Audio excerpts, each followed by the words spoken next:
เจ้าหน้าที่ปกส.เมืองคำเกิดแขวงนิคำไซให้ฮู้ว่าในวันที่26พฤศจิกายน2019เวลาประมาณ 12 โมงได้รับรายงานจากพลเมืองดีว่ามีเป้าหมายจะเอายาเสพติดใส่รถออกจากเมืองคำเกิดแขวงนิคำไซไปประเทศใกล้เคียงภายหลังได้รับแรงข่าวทางเจ้าหน้าที่จึงได้แต่งตั้งพนักงานวิชาเฉพาะออกติดตามกฎการและจัดวางกำลังอยู่ตามจุดต่างๆในขอบเขตเทศบาลเมืองคำเกิดมาฮอดเวลาประมาณ 17 โมงของวันเดียวกันเจ้าหน้าที่จึงพบเห็นรถเป้าหมายสงสัยแล่นด้วยความไวสูงเจ้าหน้าที่จึงได้ไล่ติดตามรถคันดังกล่าวไปพอฮอดหน้าร้านอาหารแห่งหนึ่งรถเป้าหมายที่ต้องสงสัยได้ไปตามกับรถที่จอดไว้อยู่ร้านอาหารแห่งดังกล่าวเขตบ้านลักษาวเมืองคำเกิดแขวงนิคำไซภายหลังเกิดอุบัติเหตุแล้วรถคันดังกล่าวก็แล่นไปตามเส้นทางเลขที่ 8A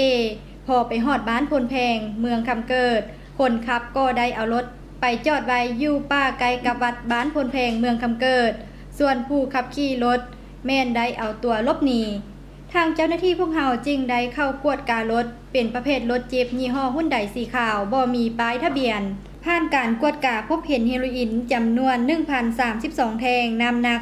390กิโลกรัมยาไอซ์จำนวน200ห่อน้ำหนัก200กิโลกรัมเอกสาร1ชุดเป็นภาษาจีนและรูปภาพจำนวนหนึ่งดังนั้นเจ้าหน้าที่จึงได้นำเอาของกลางคดีและรถคันดังกล่าวมารักษาไว้อยู่กองบัญชาการปกส.เมืองคำเกิดเพื่อสืบสวนสอบสวนหาผู้เป็นเจ้าของรถและยาเสพติดจำนวนดังกล่าวปัจจุบันคดียังอยู่ในขั้นตอนของการสืบสวนสอบสวนขยายผลเพื่อสอบหาและกักตัวผู้กระทำผิดมาดำเนินคดีตามระเบียบกฎหมาย